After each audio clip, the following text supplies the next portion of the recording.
The Notebook, Disk4. An unexpected visitor. Noah made breakfast for Allie while she slept in the living room.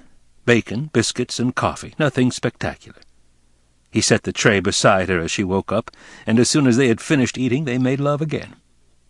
It was relentless, a powerful confirmation of what they had shared the day before. Allie arched her back and cried out fiercely in the final tidal wave of sensations, then wrapped her arms around him as they breathed in unison, exhausted. They showered together, and afterward Allie put on her dress, which had dried overnight. She spent the morning with Noah. Together they fed Clem and checked the windows to make sure no damage had been done in the storm. 2 pine trees had blown over, though neither had caused much damage, and a few shingles had blown off the shed, but other than that the property had escaped pretty much unscathed. He held her hand most of the morning, and the two talked easily, but sometimes he would stop speaking and just stare at her. When he did, she felt as though she should say something, but nothing meaningful ever came into her head. Lost in thought, she usually just kissed him. A little before noon, Noah and Allie went in to prepare lunch. Both of them were starving again because they hadn't eaten much the day before.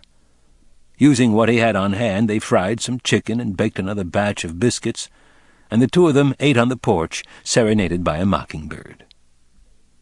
While they were inside doing the dishes, they heard a knock at the door. Noah left Allie in the kitchen. Knock again. "I'm coming," Noah said. Knock, knock, louder. He approached the door. Knock, knock. "I'm coming," he said again as he opened the door. Oh, my God. He stared for a moment at a beautiful woman in her early 50s, a woman he would have recognized anywhere. Noah couldn't speak. "Hello, Noah," she finally said. Noah said nothing. "May I come in?" she asked, her voice steady, revealing nothing.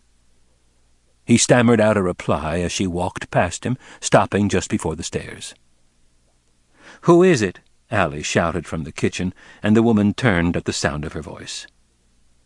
"It's your mother," Noah finally answered, and immediately after he said it, he heard the sound of breaking glass. "I knew you would be here," Ann Nelson said to her daughter as the three of them sat around the coffee table in the living room. "How could you be so sure? You're my daughter. One day when you have kids of your own, you'll know the answer." She smiled, but her manner was stiff, and Noah imagined how difficult this must be for her. "I saw the article, too, and I saw your reaction. I also saw how tense you've been during the last couple of weeks, and when you said you were going shopping near the coast, I knew exactly what you meant." "What about Daddy?" Ann Nelson shook her head. "No, I didn't tell your father or anyone else about it. Nor did I tell anyone where I was going today." The table was silent for a moment as they wondered what was coming next. But Anne remained quiet.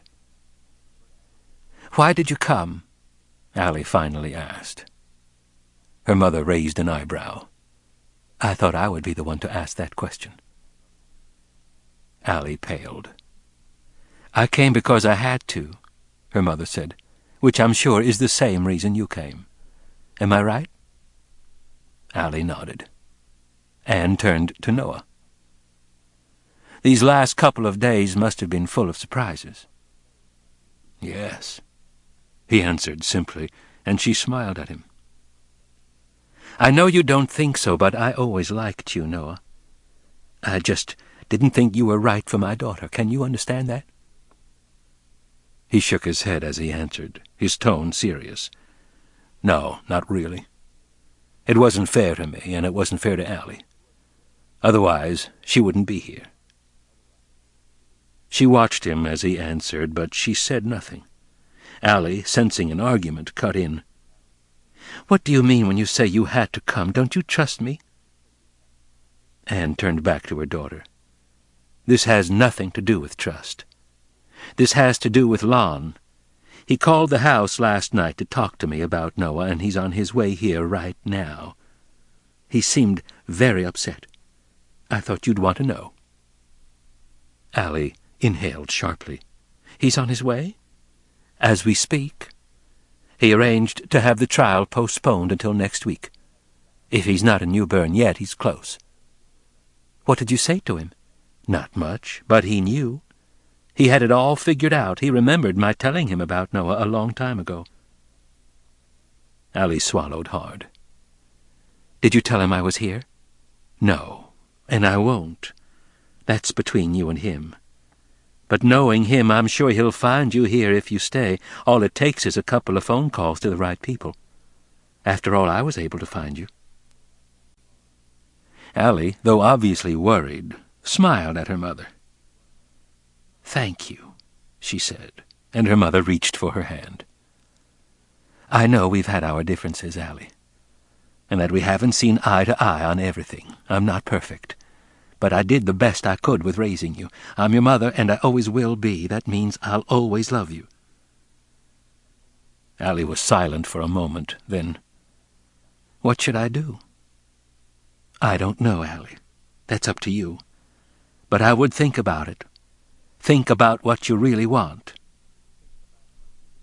Allie turned away, her eyes reddening. A moment later a tear drifted down her cheek. "I don't know."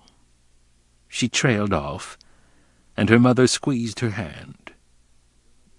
Anne looked at Noah, who had been sitting with his head down, listening carefully. As if on cue, he returned her gaze, nodded, and left the room. When he was gone, Anne whispered, "Do you love him?" "Yes, I do," Allie answered softly. "Very much." "Do you love Lon?" "Yes, I do. I love him, too, dearly, but in a different way. He doesn't make me feel the way Noah does." "No one will ever do that," her mother said, and she released Allie's hand. "I can't make this decision for you, Allie. This one's all yours. I want you to know, though, that I love you, and I always will. I know that doesn't help, but it's all I can do." She reached in her pocketbook and removed a bundle of letters, held together with string, the envelopes old and slightly yellowed. "These are the letters that Noah wrote you. I never threw them away, and they haven't been opened. I know I shouldn't have kept them from you, and I'm sorry for that, but I was just trying to protect you. I didn't realize—" Allie took them and ran her hand over them, shocked. "I should go, Allie. You've got some decisions to make, and you don't have much time. Do you want me to stay in town?" Allie shook her head. "No, this is up to me." Anne nodded and watched her daughter for a moment, wondering. Finally she stood, went around the table, leaned over, and kissed her daughter on the cheek. She could see the question in her daughter's eyes as Allie stood from the table and embraced her. "What are you going to do?" her mother asked, pulling back. There was a long pause. "I don't know," Allie finally answered. They stood together for another minute, just holding each other. "Thanks for coming," Allie said. "I love you." "I love you, too." On her way out the door, Allie thought that she heard her mother whisper, "Follow your heart." But she couldn't be sure.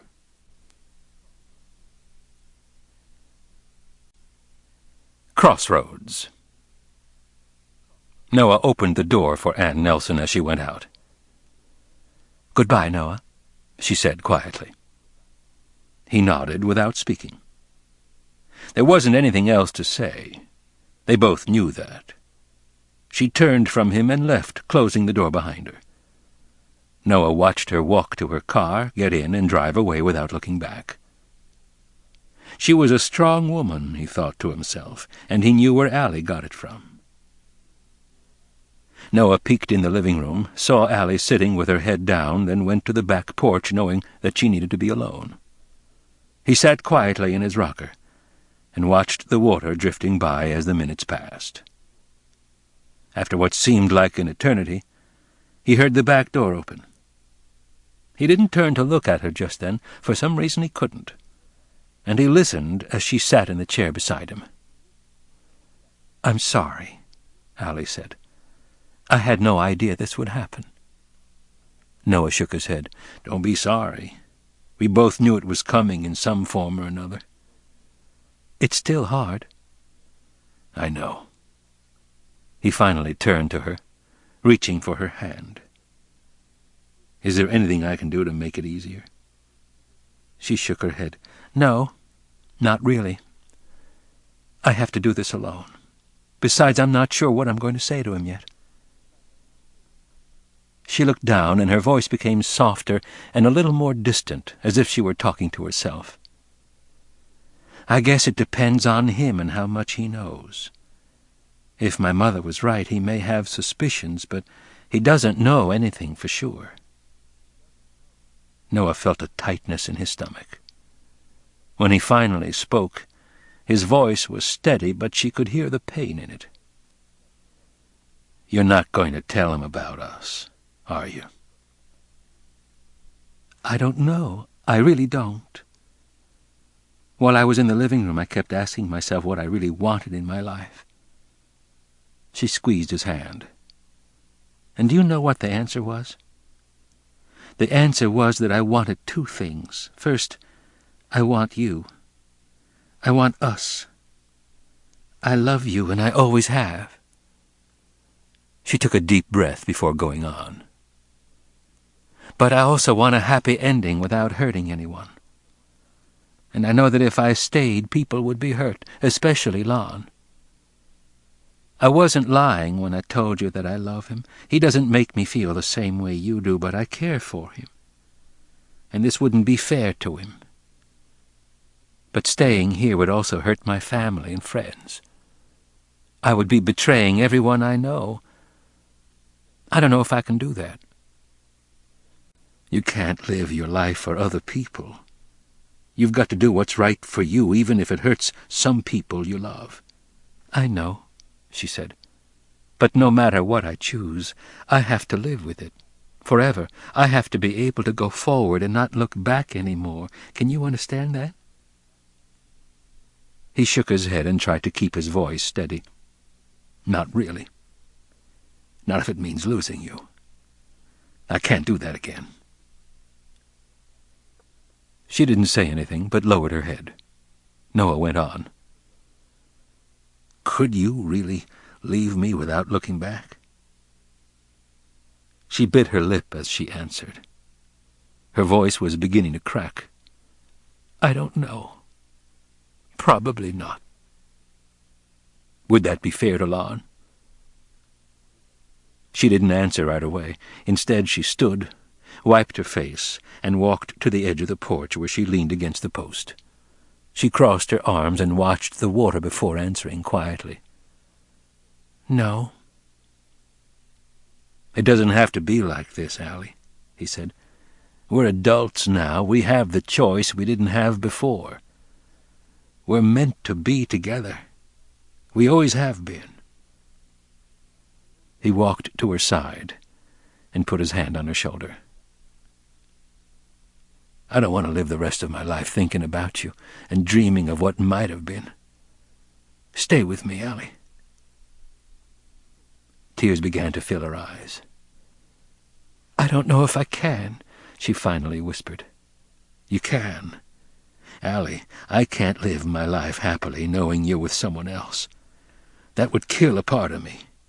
What we have is rare. It's too beautiful to just throw it away." She didn't respond. After a moment, he gently turned her toward him, took her hands, and stared at her, willing her to look at him. Allie finally faced him with moist eyes. After a long silence, Noah brushed the tears from her cheeks with his fingers, a look of tenderness on his face. His voice caught as he saw what her eyes were telling him. You're not going to stay, are you?" He smiled weakly. "You want to, but you can't." "Oh, Noah," she said as the tears began again. "Please, try to understand." He shook his head to stop her. "I know what you're trying to say. I can see it in your eyes. But I don't want to understand it, Allie. I don't want it to end this way. I don't want it to end at all, but if you leave, we both know we'll never see each other again." She leaned into him and began to cry harder as Noah fought back his own tears. He wrapped his arms around her. "Allie, I can't force you to stay with me, but no matter what happens in my life, I'll never forget these last couple of days with you. I've been dreaming about this for years." He kissed her gently, and they embraced as they had when she first got out of her car 2 days ago. Finally, Allie let him go and wiped her tears. "I have to get my things, Noah." He didn't go inside with her. Instead, he sat down in the rocker, spent. He watched her go into the house and listened as the sound of her movements faded into nothing. She emerged from the house minutes later with everything she'd brought and walked toward him with her head down. She handed him the drawing she had done yesterday morning. As he took it, he noticed that she hadn't stopped crying. "Here, Noah, I made this for you." Noah took the drawing and unrolled it slowly, careful not to tear it. There were dual images, one overlapping the other. The image in the foreground, which occupied most of the page, was a picture of how he looked now, not 14 years ago. Noah noticed that she had penciled in every detail of his face, including the scar. It was almost as if she'd copied it from a recent photograph. The second image was that of the front of the house. The detail there was also incredible, as if she had sketched it while sitting beneath the oak tree. "It's beautiful, Allie. Thank you." He attempted a smile. "I told you that you were an artist." She nodded, her face cast downward, her lips pressed together. It was time for her to go. They walked to her car slowly without speaking. When they reached it, Noah embraced her again until he could feel the tears welling up in his own eyes. He kissed her lips and both cheeks, then with his finger softly brushed the places he'd kissed. "I love you, Allie. I love you, too." Noah opened her car door, and they kissed one more time. Then she slid behind the wheel, never taking her eyes from him. She put the packet of letters and the pocketbook next to her on the seat and fumbled for the keys, then turned the ignition. It started easily, and the engine began to turn over impatiently. It was almost time. Noah pushed her door closed with both hands, and Allie rolled down the window. She could see the muscles in his arms, the easy smile, the tanned face. She reached out her hand, and Noah took it for just a moment, moving his fingers softly against her skin. "Stay with me," Noah mouthed without sound. And this, for some reason, hurt more than Allie would have expected. The tears began to fall hard now, but she couldn't speak. Finally, reluctantly, she looked away and pulled her hand from his. She put the car in gear and eased the pedal down just a bit. If she didn't leave now, she never would. Noah backed up just a bit as the car started to roll away. He fell into an almost trance-like state as he felt the reality of the situation. He watched the car roll slowly forward. He heard the gravel crunching under the wheels. Slowly the car began to turn from him toward the road that would take her back to town. Leaving. She was leaving. And Noah felt dizzy at the sight. Edging forward, past him now. She waved one last time without smiling before she began to accelerate, and he waved back weakly. "Don't go!" He wanted to shout as the car moved farther away, but he didn't say anything, and a minute later the car was gone, and the only remaining signs of her were the tracks that her car had left behind.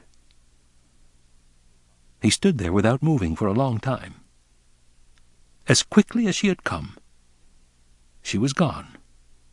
Forever this time. Forever. He closed his eyes then, and watched her leave once more, her car moving steadily away from him, taking his heart with her. But like her mother, he realized, sadly, she never looked back.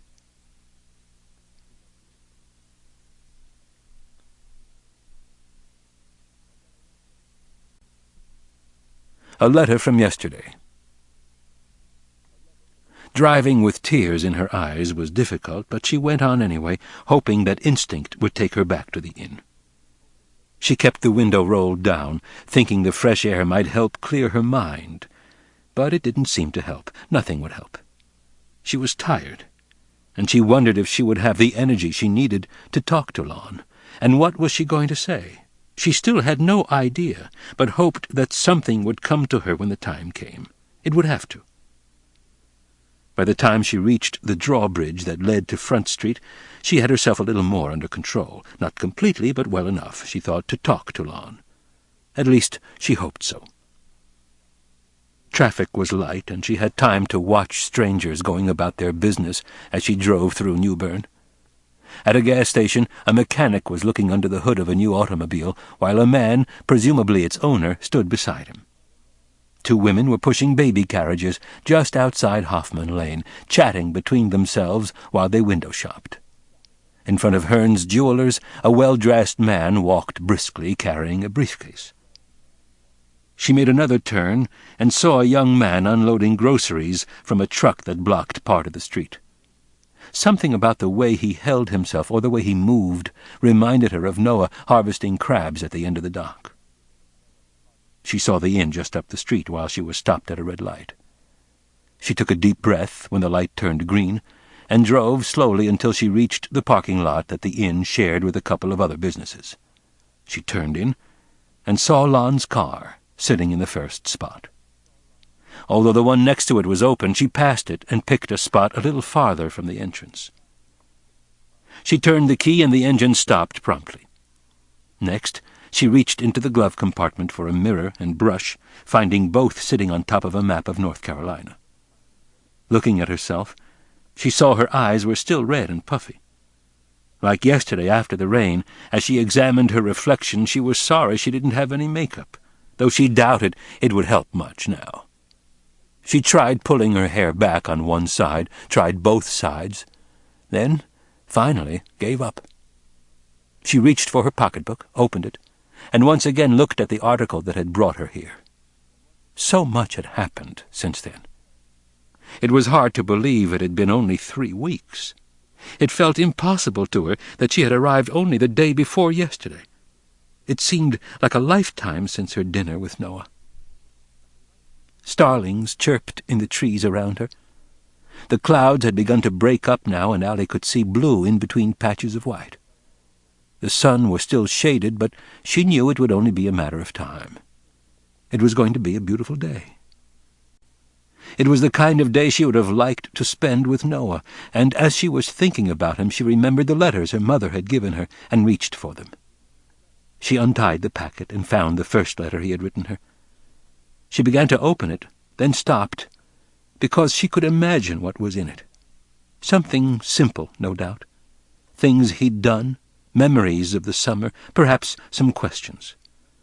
After all, he probably expected an answer from her. Instead, she reached for the last letter he'd written, the one on the bottom of the stack. The goodbye letter. This one interested her far more than the others. How had he said it? How would she have said it? The envelope was thin, 1, maybe 2 pages.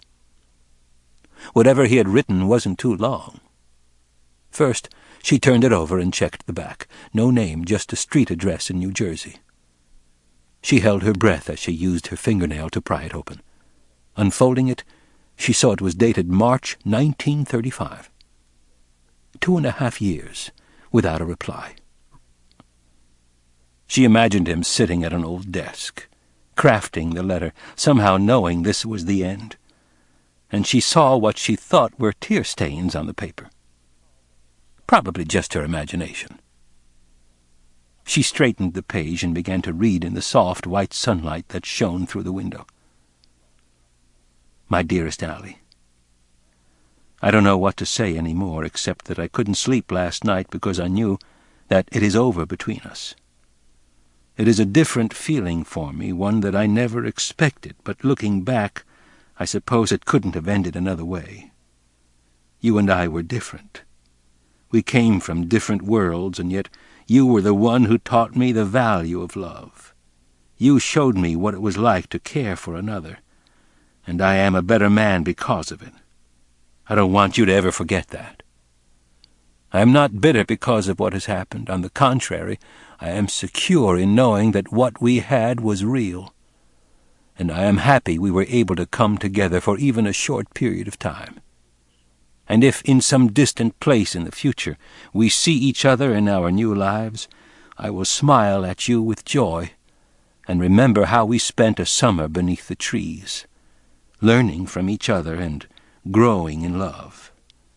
And maybe for a brief moment you'll feel it too, and you'll smile back and savor the memories we will always share together. I love you, Allie. Noah. She read the letter again, more slowly this time, then read it a third time before she put it back into the envelope. Once more she imagined him writing it, and for a moment she debated reading another, but she knew she couldn't delay any longer. Lon was waiting for her. Her legs felt weak as she stepped out of the car. She paused and took a deep breath, and as she started across the parking lot, she realized she still wasn't sure what she was going to say to him. And the answer didn't finally come until she reached the door and opened it and saw Lon standing in the lobby. Winter for Two. The story ends there, so I close the notebook, remove my glasses, and wipe my eyes. They are tired and bloodshot, but they have not failed me so far. They will soon, I am sure. Neither they nor I can go on forever. I look to her now that I have finished, but she does not look back. Instead, she is staring out the window at the courtyard, where friends and family meet. My eyes follow hers, and we watch it together. In all these years, the daily pattern has not changed. Every morning, an hour after breakfast, they begin to arrive.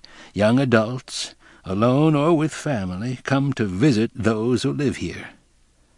They bring photographs and gifts, and either sit on the benches or stroll along the tree-lined paths designed to give a sense of nature.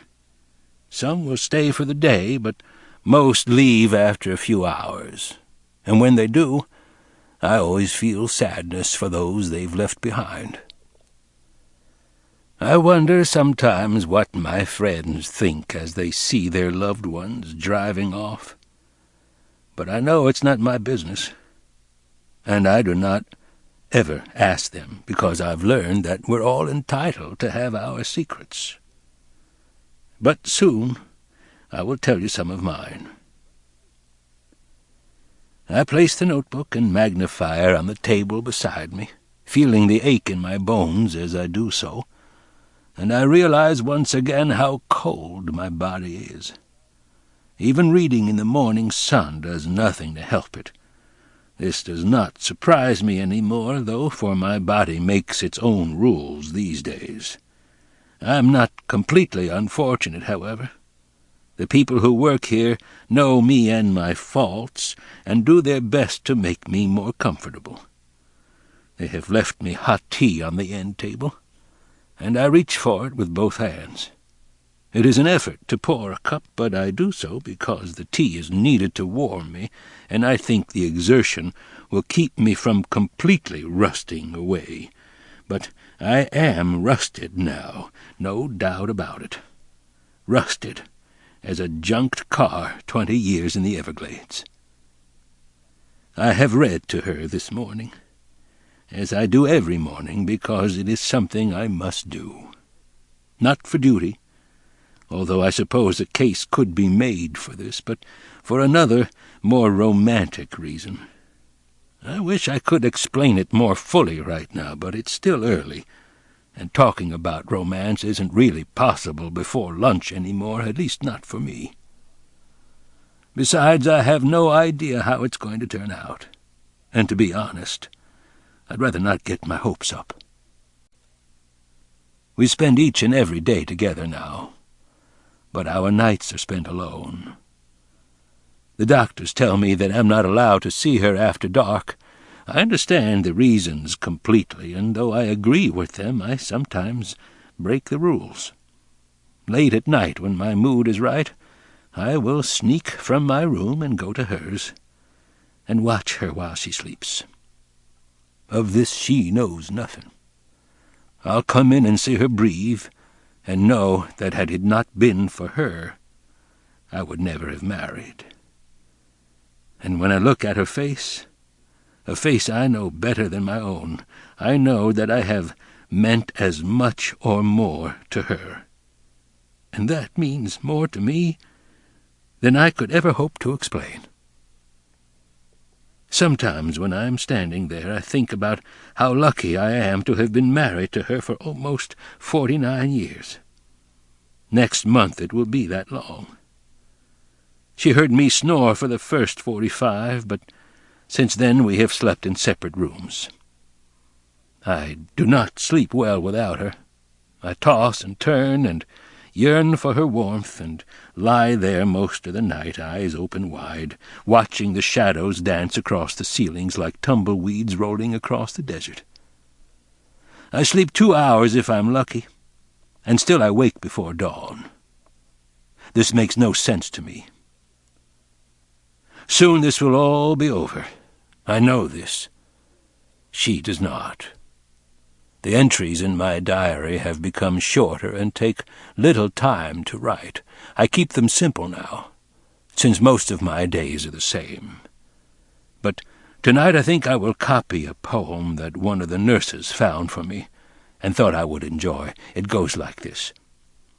I ne'er was struck before that hour with love so sudden and so sweet.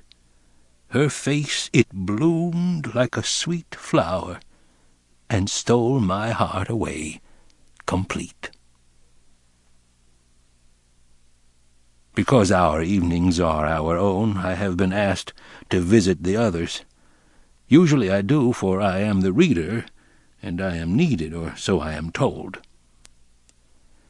I walk the halls and choose where to go because I am too old to devote myself to a schedule, but deep down I always know who needs me. They are my friends, and when I push open their doors I see rooms that look like mine, always semi-darkened, illuminated only by the lights of Wheel of Fortune and Vanna's Teeth. The furniture is the same for everyone, and the TVs blare because no one can hear well anymore. Men or women, they smile at me when I enter, and speak in whispers as they turn off their sets. "I'm so glad you've come," they say.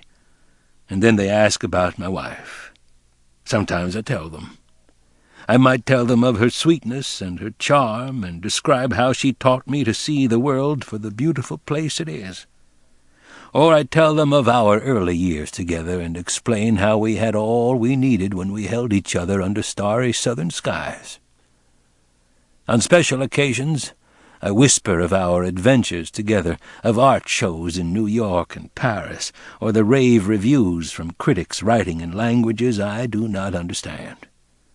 Mostly, though, I smile, and I tell them that she is the same, and they turn from me, for I know they do not want me to see their faces. It reminds them of their own mortality. So I sit with them and read to lessen their fears. Be composed, be at ease with me. Not till the sun excludes you do I exclude you. Not till the waters refuse to glisten for you, and the leaves to rustle for you, do my words refuse to glisten and rustle for you. And I read to let them know who I am.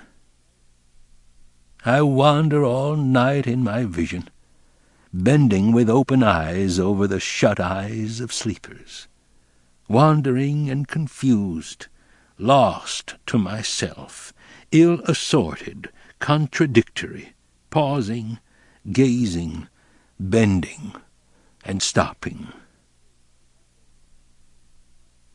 If she could, my wife would accompany me on my evening excursions, for one of her many loves was poetry. Thomas, Whitman, Eliot, Shakespeare, and King David of the Psalms. Lovers of words, makers of language. Looking back, I am surprised by my passion for it, and sometimes I even regret it now. Poetry brings great beauty to life, but also great sadness, and I'm not sure it's a fair exchange for someone my age. A man should enjoy other things if he can. He should spend his final days in the sun. Mine will be spent by a reading lamp. I shuffle toward her and sit in the chair beside her bed. My back aches when I sit. I must get a new cushion for this chair, I remind myself for the 100th time. I reach for her hand and take it, bony and fragile. It feels nice. She responds with a twitch, and gradually her thumb begins to softly rub my finger. I do not speak until she does. This I have learned. Most days I sit in silence until the sun goes down, and on days like those I know nothing about her. Minutes pass before she finally turns to me. She's crying. I smile and release her hand, then reach in my pocket. I take out a handkerchief and wipe at her tears. She looks at me as I do so, and I wonder what she is thinking. That was a beautiful story. A light rain begins to fall. Little drops tap gently on the window. I take her hand again. It is going to be a good day, a very good day, a magical day. I smile. I can't help it. Yes, it is, I tell her. Did you write it? She asks. Her voice is like a whisper, a light wind flowing through the leaves. Yes, I answer. She turns toward the nightstand. Her medicine is in a little cup, mine too, little pills, colors like a rainbow, so we won't forget to take them. They bring mine here now, to her room, even though they're not supposed to. I've heard it before, haven't I? Yes, I say again, just as I do every time on days like these. I have learned to be patient. She studies my face. Her eyes are as green as ocean waves. It makes me feel less afraid, she says. I know. I nod, rocking my head softly. She turns away, and I wait some more. She releases my hand and reaches for her water glass. It is on her nightstand, next to the medicine. She takes a sip. Is it a true story? She sits up a little in her bed and takes another drink. Her body is still strong. I mean, did you know these people? Yes, I say again. I could say more, but usually I don't. She is still beautiful. She asks the obvious. Well, which one did she finally marry? I answer, the one who was right for her. Which one was that? I smile. You'll know, I say quietly. By the end of the day, you'll know." She does not know what to think about this, but does not question me further. Instead, she begins to fidget. She is thinking of a way to ask me another question, though she isn't sure how to do it. Instead, she chooses to put it off for a moment, and reaches for one of the little paper cups. "Is this mine?" "No, this one is." And I reach over and push her medicine toward her. I cannot grab it with my fingers. She takes it and looks at the pills.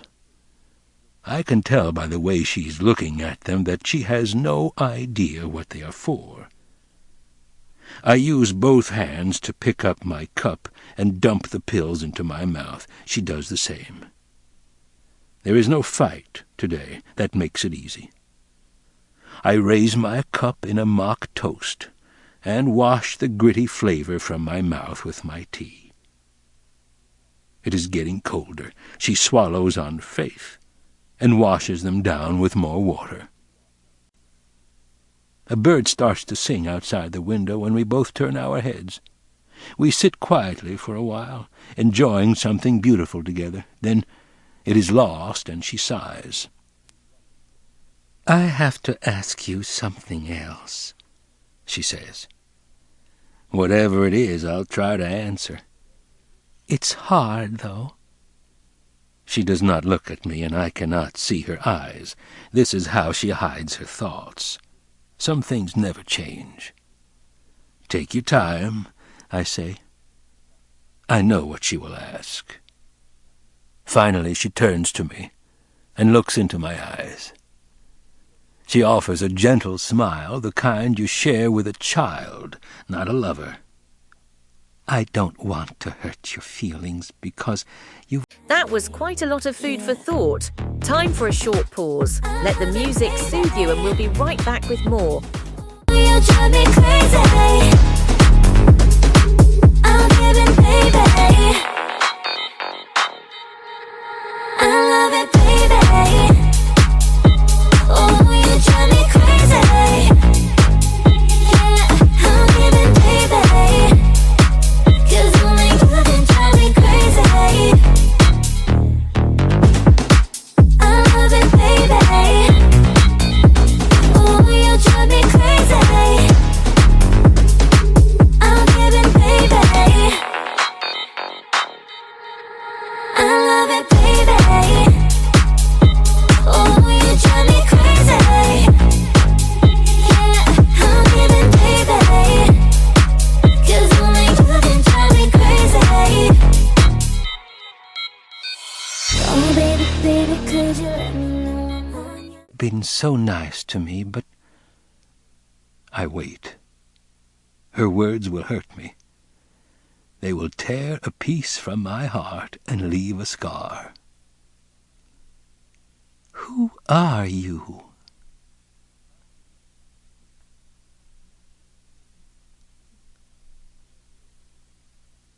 We have lived at Creekside Extended Care Facility for 3 years now. It was her decision to come here, partly because it was near our home, but also because she thought it would be easier for me. We boarded up our home because neither of us could bear to sell it, signed some papers, and just like that we received a place to live and die in exchange for some of the freedom for which we had worked a lifetime. She was right to do this, of course. There is no way I could have made it alone, for sickness has come to us, both of us. We are in the final minutes in the day of our lives, and the clock is ticking, loudly. I wonder if I am the only one who can hear it. A throbbing pain courses through my fingers, and it reminds me that we have not held hands with fingers interlocked since we moved here. I'm sad about this, but it is my fault, not hers. It is arthritis in the worst form, rheumatoid and advanced. My hands are misshapen and grotesque now, and they throb during most of my waking hours. I look at them and want them gone, amputated. But then I would not be able to do the little things I must do, so I use my claws, as I call them sometimes, and every day I take her hands despite the pain, and I do my best to hold them, because that is what she wants me to do. Although the Bible says man can live to be 120, I don't want to, and I don't think my body would make it even if I did.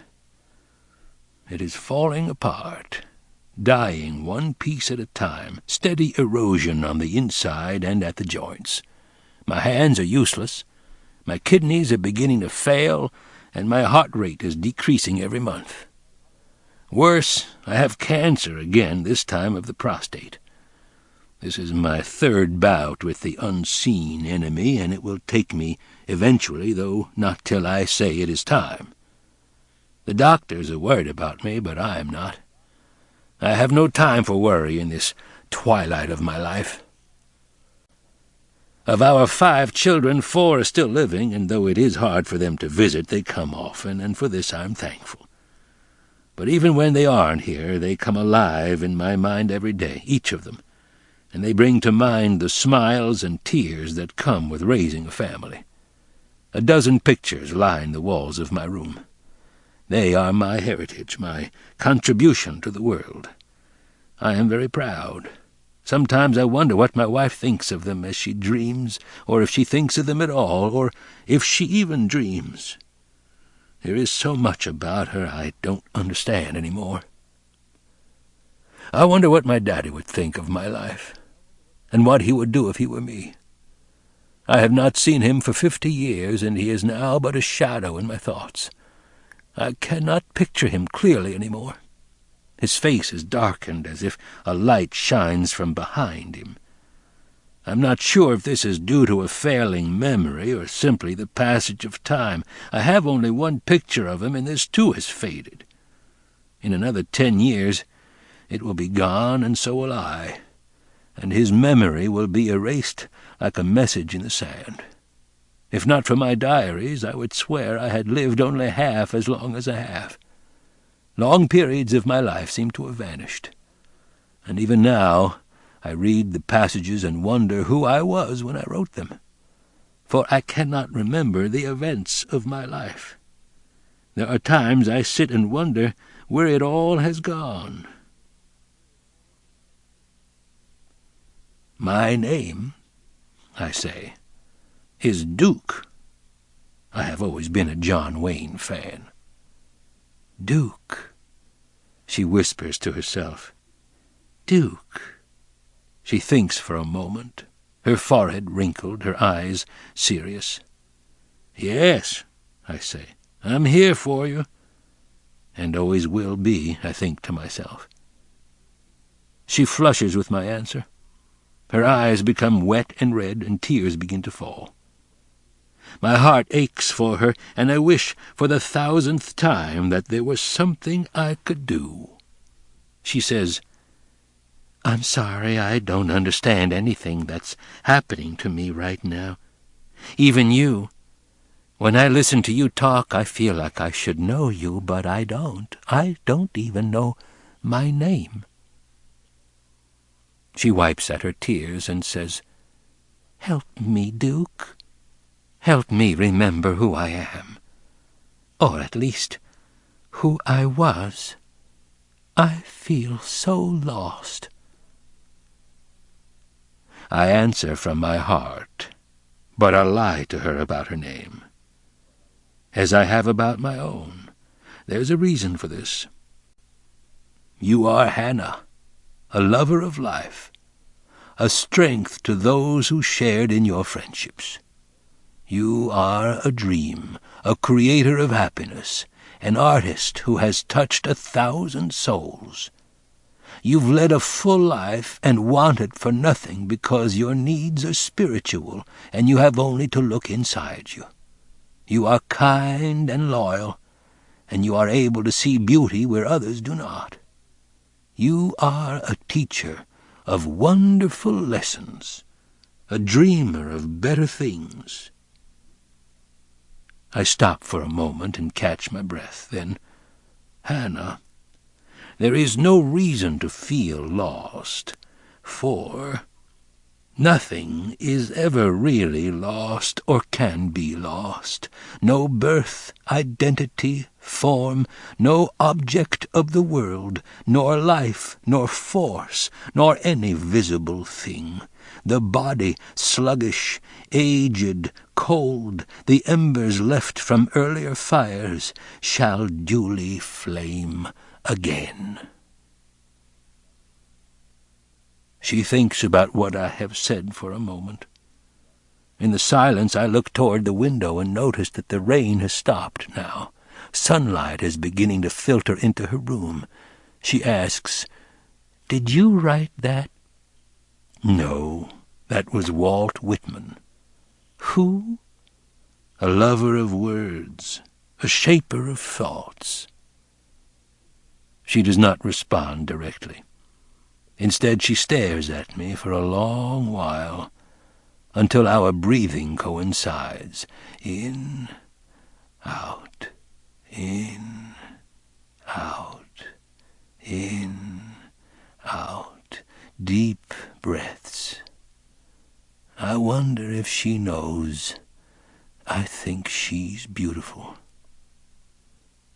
"Would you stay with me a while?" she finally asks. I smile and nod. She smiles back. She reaches for my hand, takes it gently and pulls it to her waist. She stares at the hardened knots that deform my fingers and caresses them gently. Her hands are still those of an angel. "Come," I say as I stand with great effort. "Let's go for a walk. The air is crisp, and the goslings are waiting. It's beautiful today." I am staring at her as I say these last few words. She blushes. It makes me feel young again. She was famous, of course. One of the best Southern painters of the 20th century, some said, and I was and am proud of her. Unlike me, who struggled to write even the simplest of verses, my wife could create beauty as easily as the Lord created the earth. Her paintings are in museums around the world, but I have kept only 2 for myself. The first one she ever gave me, and the last one. They hang in my room, and late at night I sit and stare and sometimes cry when I look at them. I don't know why. And so the years passed. We led our lives, working, painting, raising children, loving each other. I see photos of Christmases, family trips, of graduations, and of weddings. I see grandchildren and happy faces. I see photos of us, our hair growing whiter, the lines in our faces deeper. A lifetime that seems so typical, yet uncommon. We could not foresee the future, but then who can? I do not live now as I expected to, and what did I expect? Retirement. Visits with the grandchildren, perhaps more travel. She always loved to travel. I thought that perhaps I would start a hobby. What, I did not know, but possibly shipbuilding. In bottles. Small, detailed, impossible to consider now with my hands, but I am not bitter. Our lives can't be measured by our final years, of this I am sure, and I guess I should have known what lay ahead in our lives. Looking back, I suppose it seems obvious, but at first I thought her confusion understandable and not unique. She would forget where she placed her keys, but who has not done that? She would forget a neighbor's name, but not someone we knew well or with whom we socialized. Sometimes she would write the wrong year when she made out her checks, but again I dismissed it as simple mistakes that one makes when thinking of other things. It was not until the more obvious events occurred that I began to suspect the worst. An iron in the freezer, clothes in the dishwasher, books in the oven. Other things, too, but the day I found her in the car 3 blocks away, crying over the steering wheel because she couldn't find her way home, was the first day I was really frightened. And she was frightened too, for when I tapped on her window she turned to me and said, "Oh, God, what's happening to me? Please help me." A knot twisted in my stomach, but I dared not think the worst. 6 days later the doctor met with her and began a series of tests. I did not understand them then, and I do not understand them now, but I suppose it is because I am afraid to know. She spent almost an hour with Dr. Barnwell, and she went back the next day. That day was the longest day I ever spent. I looked through magazines I could not read, and played games I did not think about. Finally he called us both into his office and sat us down. She held my arm confidently, but I remember clearly that my own hands were shaking. "I'm so sorry to have to tell you this," Dr. Barnwell began, "but you seem to be in the early stages of Alzheimer's." My mind went blank, and all I could think about was the light that glowed above our heads. The words echoed in my head, "the early stages of Alzheimer's." My world spun in circles, and I felt her grip tighten on my arm. She whispered, almost to herself, "Oh, Noah, Noah." And as the tears started to fall, the word came back to me again, Alzheimer's. It is a barren disease, as empty and lifeless as a desert. It is a thief of hearts and souls and memories. I did not know what to say to her as she sobbed on my bosom, so I simply held her and rocked her back and forth. The doctor was grim. He was a good man, and this was hard for him. He was younger than my youngest, and I felt my age in his presence. My mind was confused, my love was shaking, and the only thing I could think was, no drowning man can know which drop of water his last breath did stop. A wise poet's words, yet they brought me no comfort. I don't know what they meant, or why I thought of them. We rocked to and fro, and Allie, my dream, my timeless beauty, told me she was sorry. I knew there was nothing to forgive, and I whispered in her ear, "Everything will be fine." I whispered, but inside I was afraid. I was a hollow man with nothing to offer, empty as a junked stovepipe. I remember only bits and pieces of Dr. Barnwell's continuing explanation. It's a degenerative brain disorder affecting memory and personality. There is no cure or therapy. There's no way to tell how fast it will progress. It differs from person to person. I wish I knew more. Some days will be better than others. It will grow worse with the passage of time. I'm sorry to be the one who has to tell you. I'm sorry. I'm sorry. I'm sorry. Everyone was sorry. My children were broken-hearted. My friends were scared for themselves. I don't remember leaving the doctor's office, and I don't remember driving home. My memories of that day are gone, and in this my wife and I are the same. It has been 4 years now.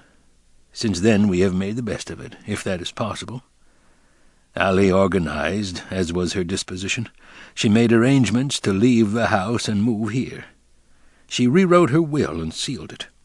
She left specific burial instructions, and they sit in my desk in the bottom drawer. I have not seen them. And when she was finished, she began to write. Letters to friends and children, letters to brothers and sisters and cousins, letters to nieces, nephews, and neighbors, and a letter to me. I read it sometimes when I'm in the mood, and when I do, I am reminded of Allie on cold winter evenings, seated by a roaring fire with a glass of wine at her side, reading the letters I had written to her over the years. She kept them, these letters, and now I keep them, for she made me promise to do so. She said I would know what to do with them. She was right. I find I enjoy reading bits and pieces of them, just as she used to. They intrigue me, these letters, for when I sift through them I realize that romance and passion are possible at any age. I see Allie now and know I've never loved her more. But as I read the letters, I come to understand that I have always felt the same way. I read them last 3 evenings ago, long after I should have been asleep. It was almost 2 o'clock when I went to the desk and found the stack of letters, thick and tall and weathered. I untied the ribbon, itself almost half a century old, and found the letters her mother had hidden so long ago, and those from afterward. A lifetime of letters, letters professing my love, letters from my heart. I glanced through them with a smile on my face, picking and choosing, and finally opened a letter from our first anniversary. I read an excerpt. "When I see you now, moving slowly with new life growing inside you, I hope you know how much you mean to me, and how special this year has been. No man is more blessed than me, and I love you with all my heart." I put it aside, sifted through the stack, and found another, this from a cold evening 39 years ago. "Sitting next to you, while our youngest daughter sang off-key in the school Christmas show, I looked at you and saw a pride that comes only to those who feel deeply in their hearts, and I knew that no man could be more lucky than me. And after our son died, the one who resembled his mother, it was the hardest time we ever went through, and the words still ring true today. In times of grief and sorrow I will hold you and rock you, and take your grief and make it my own. When you cry, I cry, and when you hurt, I hurt. And together we will try to hold back the floods of tears and despair, and make it through the potholed streets of life." I paused for just a moment, remembering him. He was 4 years old at the time, just a baby. I have lived 20 times as long as he, but if asked, I would have traded my life for his. It is a terrible thing to outlive your child, a tragedy I wish upon no one. I do my best to keep the tears away, sift through some more to clear my mind, and find the next, from our 20th anniversary, something much easier to think about. "When I see you, my darling, in the morning before showers or in your studio covered with paint, with hair matted and tired eyes, I know that you are the most beautiful woman in the world." They went on, this correspondence of life and love, and I read dozens more, some painful, most heartwarming. By 3 o'clock I was tired, but I had reached the bottom of the stack. There was one letter remaining, the last one I wrote her, and by then I knew I had to keep going. I lifted the seal and removed both pages. I put the second page aside and moved the first page into better light and began to read. "My dearest Allie, the porch is silent except for the sounds that float from the shadows, and for once I am at a loss for words. It is a strange experience for me, for when I think of you and the life we have shared, there is much to remember, a lifetime of memories. But to put it into words, I do not know if I am able. I am not a poet, and yet a poem is needed to fully express the way I feel about you. So my mind drifts, and I remember thinking about our life together as I made coffee this morning. Kate was there, and so was Jane, and they both became quiet when I walked in the kitchen. I saw they'd been crying, and without a word I sat myself beside them at the table and held their hands. And do you know what I saw when I looked at them? I saw you, from so long ago, the day we said goodbye. They resemble you in how you were then, beautiful and sensitive and wounded with the hurt that comes when something special is taken away. And for a reason I'm not sure I understand, I was inspired to tell them a story. I called Jeff and David into the kitchen, for they were here as well, and when the children were ready, I told them about us and how you came back to me so long ago. I told them about our walk and the crab dinner in the kitchen, and they listened with smiles when they heard about the canoe ride and sitting in front of the fire with the storm raging outside. I told them about your mother warning us about Lon the next day. They seemed as surprised as we were, and yes, I even told them what happened later that day, after you went back to town.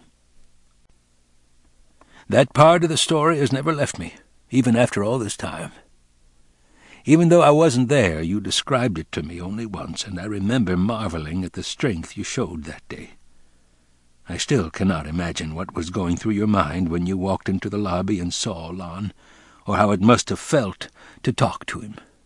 You told me that the two of you left the inn and sat on a bench by the old Methodist church, and that he held your hand even as you explained that you must stay.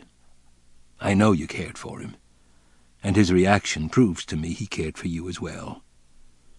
No, he could not understand losing you, but how could he? Even as you explained that you had always loved me, and that it wouldn't be fair to him, he did not release your hand. I know he was hurt and angry, and tried for almost an hour to change your mind, but when you stood firm and said, "I can't go back with you, I'm so sorry," he knew that your decision had been made.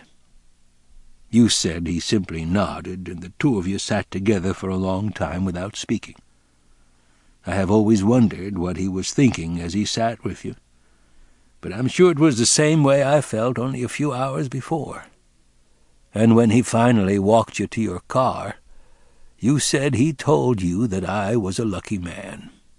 He behaved as a gentleman would, and I understood then why your choice was so hard.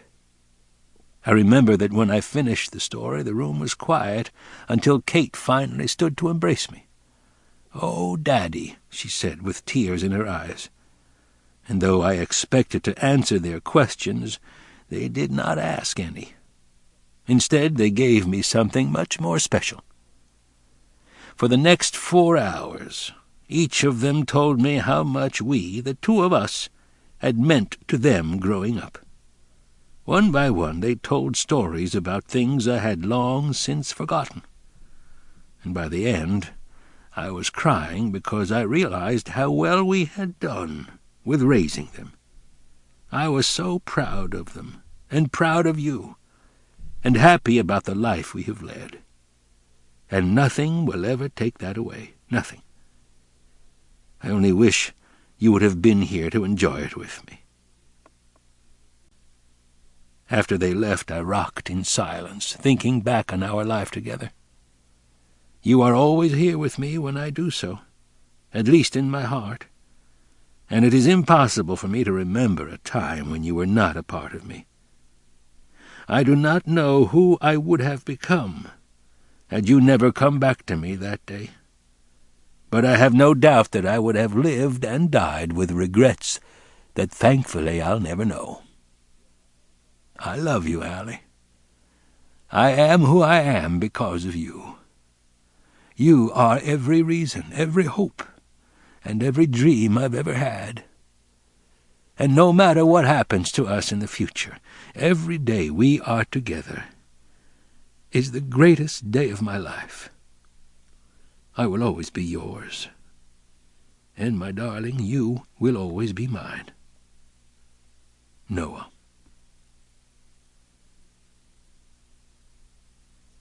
I put the pages aside, and remember sitting with Allie on our porch when she read this letter for the first time.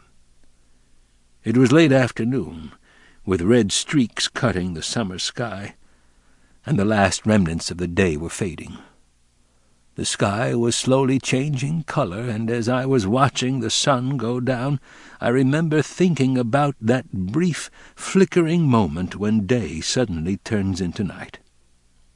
Dusk, I realized then, is just an illusion, because the sun is either above the horizon or below it, and that means that day and night are linked in a way that few things are. There cannot be one without the other, yet they cannot exist at the same time. How would it feel, I remember wondering, to be always together, yet forever apart? Looking back, I find it ironic that she chose to read the letter at the exact moment that question popped into my head. It is ironic, of course, because I know the answer now. I know what it's like to be day and night now, always together, forever apart. This ends Disc 4.